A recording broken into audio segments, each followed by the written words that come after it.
Hello बच्चा party. तो कैसे हैं आप लोग और कैसी चल रही है आपकी तैयारी? अब तो एग्जाम भी बहुत नजदीक आ ही रहा है।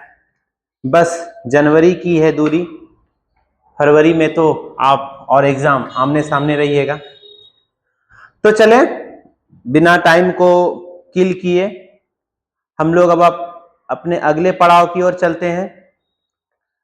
तो बच्चा पार्टी, आज जो मैं आपको करवाने जा रहा हूं वो है प्रीवियस ईयर क्वेश्चन। वो है प्रीवियस ईयर क्वेश्चन, और प्रीवियस ईयर क्वेश्चन ऐसे भी इंपॉर्टेंट माना जाता है। तो बिना टाइम को किल किए हुए चलिए मैं आपको आज से 2024 का प्रीवियस ईयर क्वेश्चन सॉल्व करवा रहा हूं।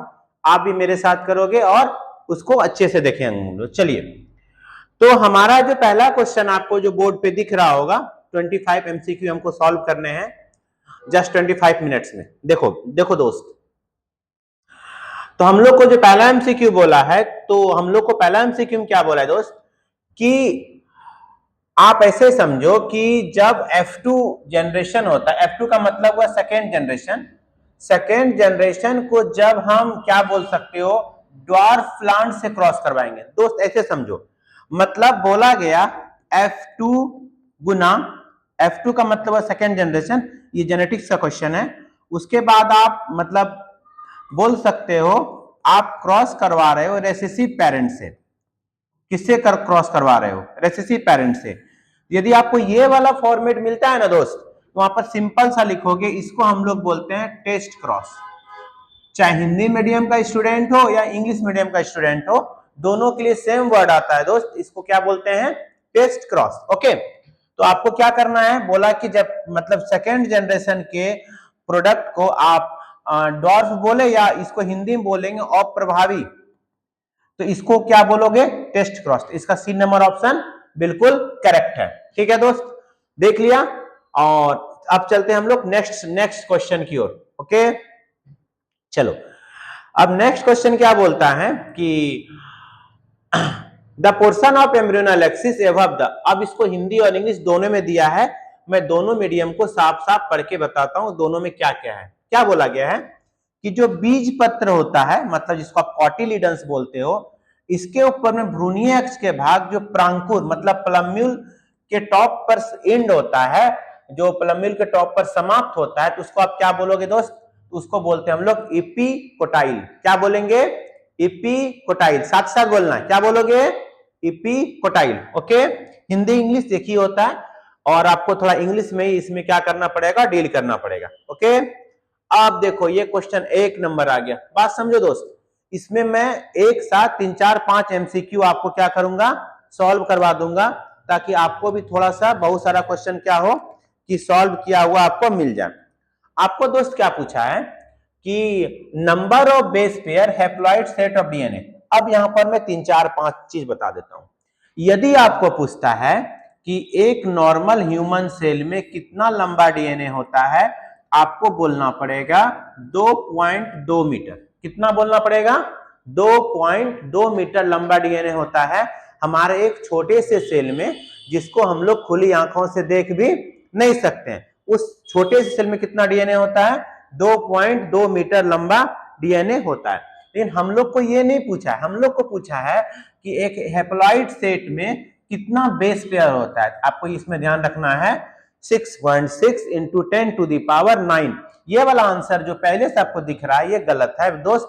कौन सा आंसर सही है? 6.6 into 10 to the power 9 base pair. Okay, ये मैं अपने तरफ से आपको थोड़ा सा बता दिया कि एक कोशिका में कितना लंबा डीएनए होता है। आपको बोलना पड़ेगा 2.2 मीटर लंबा डीएनए होता है।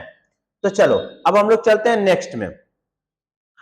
नेक्स्ट सवाल क्या बोल रहा है दोस्त कि मॉडर्न मानव मतलब आधुनिक मानव जो है, होमोसेपियंस जिसको हम लोग बोलते हैं, कितने दिन पहले आए हैं?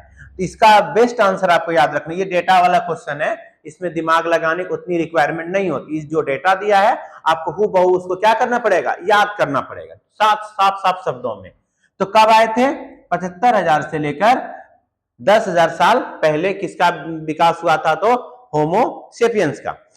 उसके बाद यही क्वेश्चन हिंदी में सेम मिलेगा। हाँ, अब देखो ये क्वेश्चन आपको दे दिया यहाँ से क्या बोल सकते हो, मानव स्वास्थ्य और रोग से, ह्यूमन हेल्थ एंड डिजीज से, वो भी दिया है किससे, बैरियर से, ठीक है, इम्यूनिटी से। क्या बोला कि वायरस इन्फेक्टेड सेल, मतलब ऐसी कोशिकाएं जिसको जिसको वायरस इन्फेक्ट कर देती है दोस्त, संक्रमित कर देती है, तो वो क्या बनाता है, तो एक प्रोटीनियस सब्सटेंस बनाता है जिसका नाम है इंटरफेरॉन। क्या पढ़ोगे दोस्त इसको आप पढ़ोगे इंटरफेरॉन। क्या पढ़ोगे, इंटरफेरॉन। एक साथ बोलोगे, क्या पढ़ोगे, इंटरफेरॉन। वही सब बात लिखा है, उसको हिंदी में लिखा है। दूसरा बात ये बोला, ये जो है ये आपका ऑर्गेनिजन पॉपुलेशन का है। इसमें क्या बोला है कि जो बायो कंट्रोल एजेंट होता है, हिंदी में क्या बोलोगे इसको, जैव नियंत्रण कारक। इसमें किसका उपयोग करते हैं हम लोग, मतलब क्या बोल सकते हो, कीटों को कीटों से बचने के लिए हम लोग यूज करते हैं दोस्त वैक्यूलियो वायरस का। किसका यूज करते हैं, वैक्यूलियो वायरस का। साफ साफ बोलेंगे किसका यूज करेंगे, वैक्यूलियो वायरस का। ओके, अब चलिए आगे। उसके बाद दोस्त में हम लोग यदि अगला क्वेश्चन देखते हैं, तो ये वाला ग्राफ एकदम आप याद रखोगे। इसमें टोटल यदि आप ध्यान से देखोगे तो टोटल इसमें दोस्त 3 टाइप का ग्राफ होता है, ठीक है, और तीनों ग्राफ आपको अच्छे से रिवाइज। अब ध्यान देना दोस्त, यदि मान लो हमको इस तरह का ग्राफ मिलता है, एक कॉलम, एक बनाओ, फिर 2, फिर 3, फिर ऐसे, ठीक है। तो यदि ये वाला ग्राफ मिलता है तो ये है एक्सपेंडिंग। एक्सपेंडिंग को हम लोग बोलेंगे हिंदी में बढ़ता हुआ।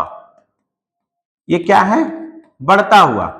लेकिन आप यहां पे देख रहे हो कि बीच में बड़ा तो है और ऊपर जाते जाते छोटा हो रहा है, नीचे भी कम है। तो ये आपका है डिक्लाइन। डिक्लाइन का मतलब होता है दोस्त घटता हुआ। डिक्लाइन का मतलब क्या होता है दोस्त, घटता हुआ। यदि इस तरह का मिले हम बोलेंगे बढ़ता हुआ, और उस तरह का मिले तो हम लोग क्या बोलेंगे, घटता हुआ, ठीक है। ये दोनों आप याद रखोगे। एक दिया है, हो सकता है अगला बार ये आपसे पूछ ले। और ये एज पिरामिड है, उम्र वालों से रिलेटेड है। अब यदि हम लोग अगला देखते हैं, क्या बोला दोस्त सुनो, which of the following structure is characterized by the presence of fluid, मतलब जिसमें एंट्रम रहता है, जिसमें क्या रहता है, एंट्रम रहता है दोस्त। तो इसका आप कैसे बनाओगे इसको, सिंपल सी बात है, ये है ओवरी से जुड़ा हुआ। ओवरी का मतलब फीमेल रिप्रोडक्टिव सिस्टम का प्राइमरी ऑर्गन।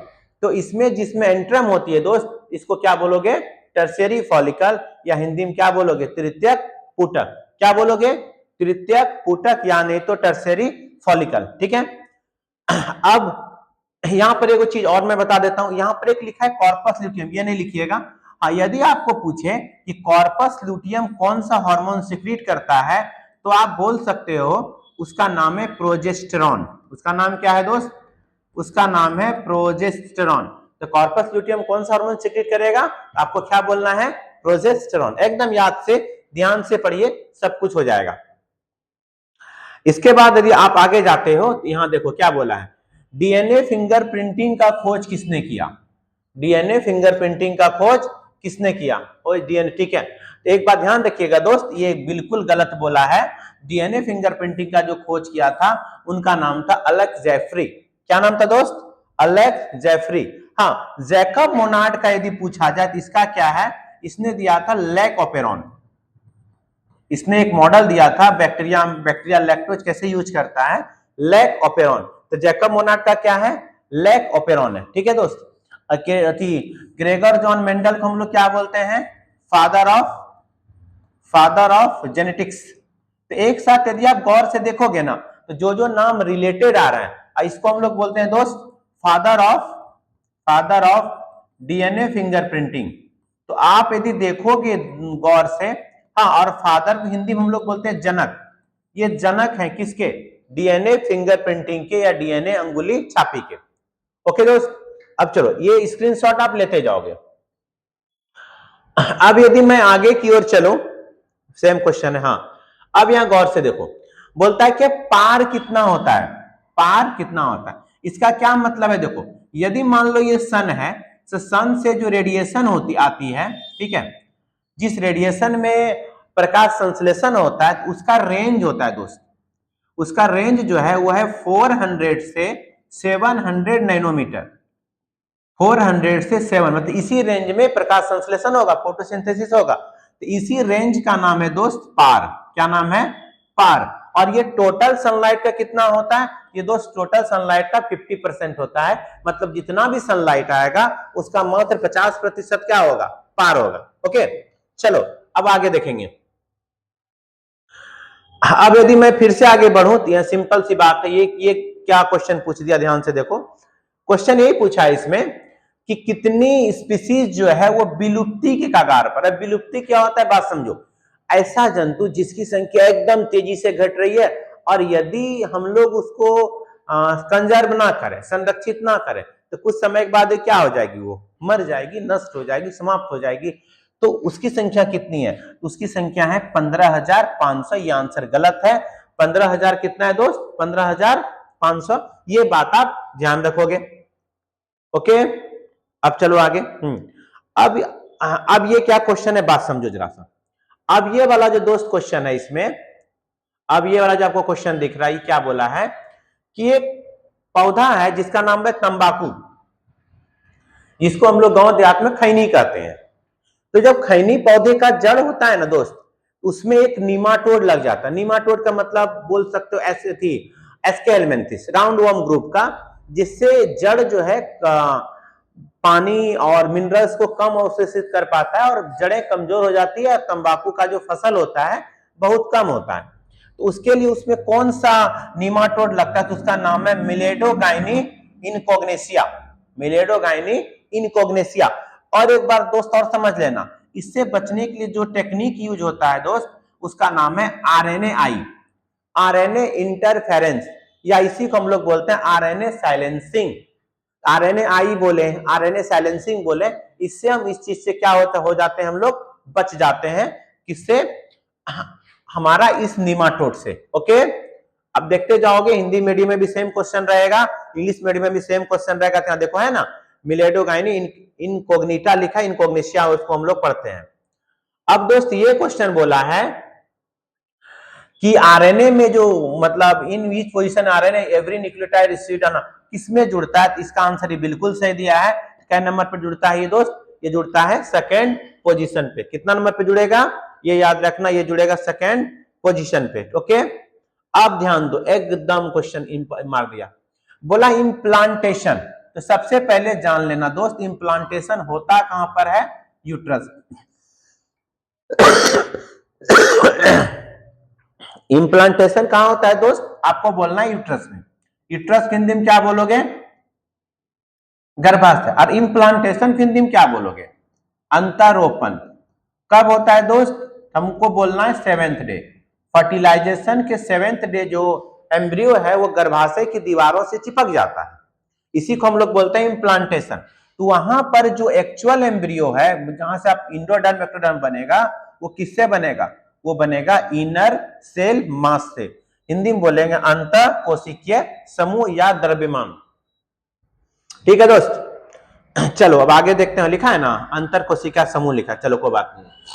अब यहां पे एकदम इंपॉर्टेंट क्वेश्चन दे दिया जेनेटिक्स का। देखो क्या बोला, बोला क्या स्टार्ट कोडॉन किसे कहते हैं? स्टार्ट कोडॉन, एकदम मैं आपको बताता हूं। यदि स्टार्ट कोडॉन की बात करें ना दोस्त, तो हमेशा ध्यान रखना आप लिखोगे AUG। क्या लिखोगे? AUG, काम शुरू करने वाला। और काम रोकने वाला यदि बात करें तो 3 को याद रखो, UAA, UAG और UGA। ये दोनों क्वेश्चन कोई न कोई तरीके से आपको पूछा जाएगा। तो अब मेरा क्या रिक्वेस्ट है कि आप इसको अच्छे से कर लोगे कि स्टार्ट कोडॉन किसको बोलेंगे और स्टॉप कोडॉन किसको बोलेंगे। ओके, यहाँ स्टार्ट पूछा है ना, इनिशिएशन का मतलब होता है शुरू करने वाला। क्या मानोगे? AUG।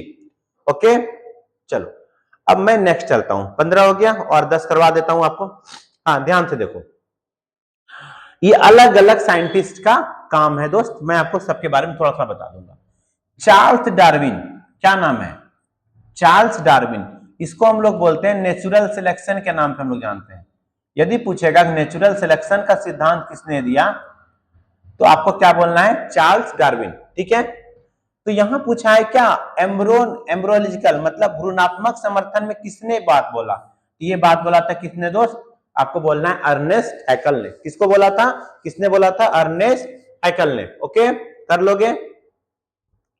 अब आगे देखो, ये है पैलिंड्रोमिक सीक्वेंस, मतलब उल्टा सीधा एक समान। अब यहां पर एक जरा सा मैं थोड़ा सा समय लूंगा। यदि आपको कोई पूछेगा दोस्त डीएनए में कौन कौन सा नाइट्रोजन बेस होता है, आप बोलना ATGC, adenine thymine guanine cytosine.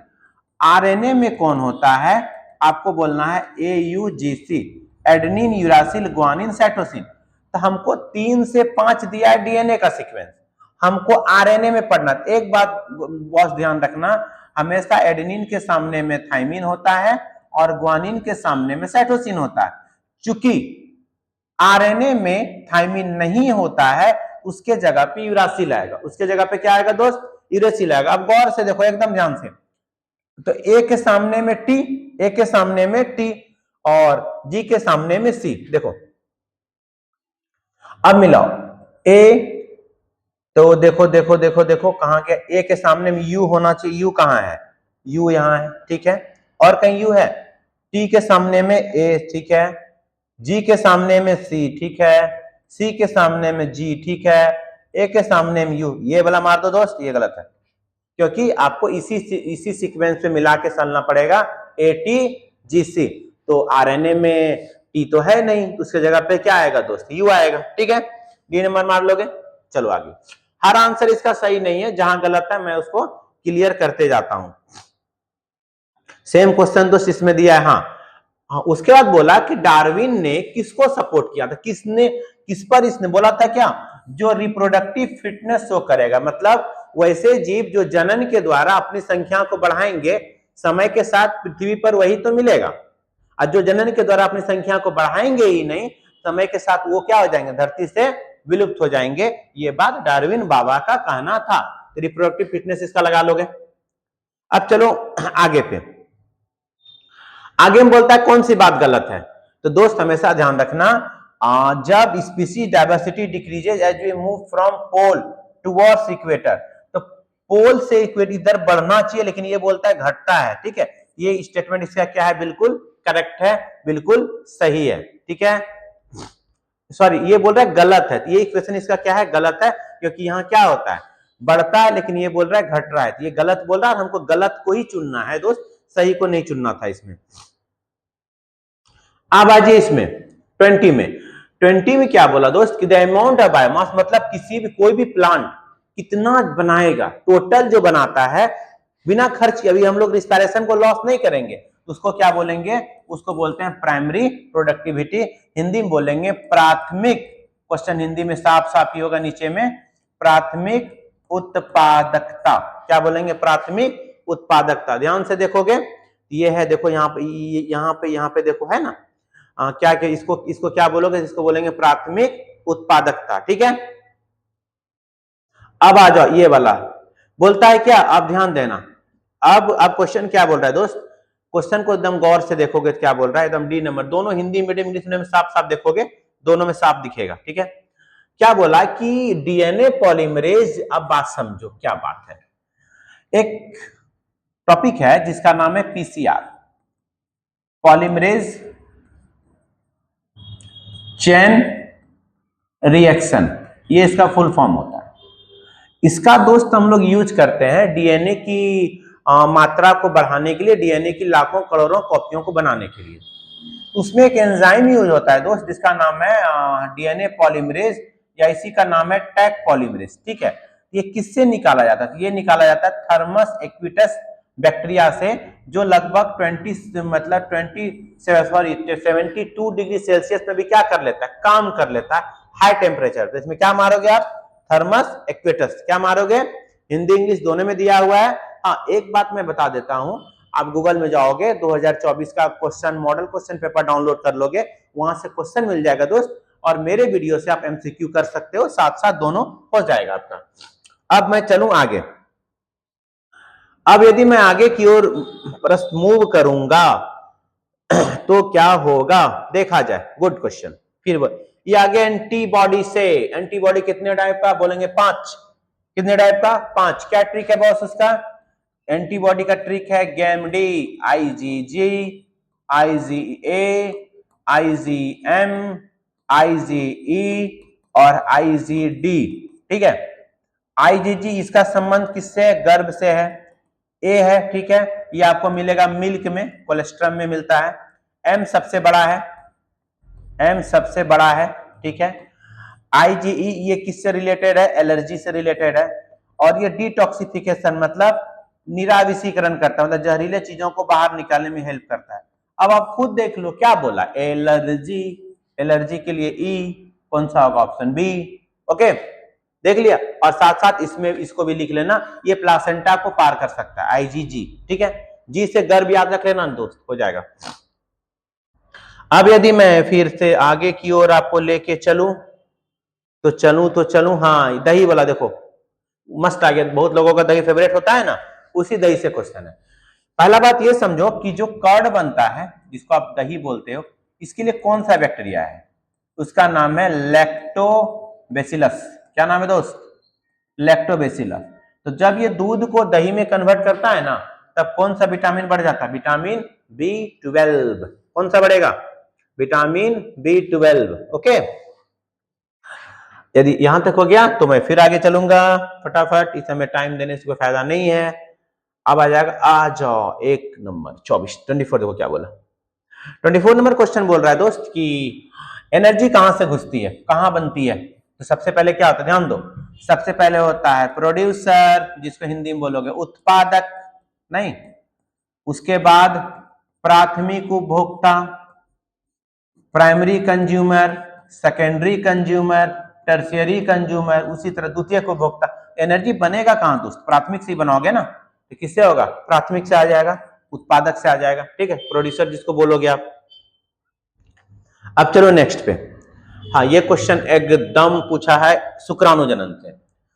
Secondary, देखो सेकेंडरी वर्ड कहां पे लग जाएगा दोस्त, समझ जाना। ये मियोसिस हो चुका है, मियोसिस हो चुका है, हिंदी में बोलेंगे अर्धसूत्री विभाजन हो चुका है। और जब अर्धसूत्री विभाजन हो गया होगा ना, तो हमेशा क्या बनता है? अगुणित बनता है। क्या बनता है? अगुणित। क्या बनेगा? हाँ, एक बात ध्यान रखना, यदि आपको कोई पूछता है कि एक स्पर्मेटोगोनियम से कितना स्पर्म बनेगा, तो साफ साफ बोल देना कि 4 बनेगा। कितना बनेगा? लेकिन यदि एक पूछेगा कि एक ओगोनियम से कितना बनेगा, तो हमेशा बोलना एक ओवम बनता है। तो ओवम हमेशा एक बनता है, एक से एक, और लेकिन स्पर्म एक से कितना बनता है? तो आपको बोलना है 4। 1 2 3 4, 4 बनेगा। ठीक है, चलो ये था हमारा 25 MCQ। कल हम लोग इसका लॉन्ग क्वेश्चन करेंगे। ओके, तो सारे के सारे MCQ इंपॉर्टेंट है, सारे के सारे MCQ इंपॉर्टेंट है। यदि आप स्क्रीनशॉट लेना चाहो क्वेश्चन का, हिंदी मीडियम और इंग्लिश मीडियम में, तो मैं एक स्टार्टिंग से आपको थोड़ा रनिंग वे में दिखा देता हूं, ताकि आप डाउनलोड नहीं कर पाओ, तो इससे भी आपका हो जाएगा। ठीक है, मैं थोड़ा धीरे धीरे कर दूंगा। देखो, ये था हमारा पहला क्वेश्चन, सॉरी पहला पेज भी था, ये यहां से यहां तक सेम क्वेश्चन। आप स्क्रीनशॉट ले सकते हो। फिर मैं 2 नंबर निकाल कर दे देता हूं, ये है 2 नंबर, ये भी ले सकते हो। फिर मैं आपको ये 3 दे दिया, 3 हाँ 3 दे दिया, ये भी आप ले सकते हो। उसके बाद ये रहा आपका 4 नंबर। आप आंसर अपने से बनाओगे, एक बार मैं बता चुका हूं। 4 नंबर ये रहा, आप यहां से भी ले सकते हो इसको आसानी से क्वेश्चन। ठीक है, 4 नंबर। अब ये रहा आपका 5 नंबर, देख लो दोस्त। ठीक, फिर ये हो गया आपका 6 नंबर, फिर आपका ये हो गया आपका 7 नंबर, चेक करते जाओ, ये डिक्लाइनिंग है, सही है। ये है आपका 8 नंबर, ये इसमें टर्सरी होगा दोस्त, ध्यान देना। ये है आपका 9, 9 के बाद ये है आपका 10,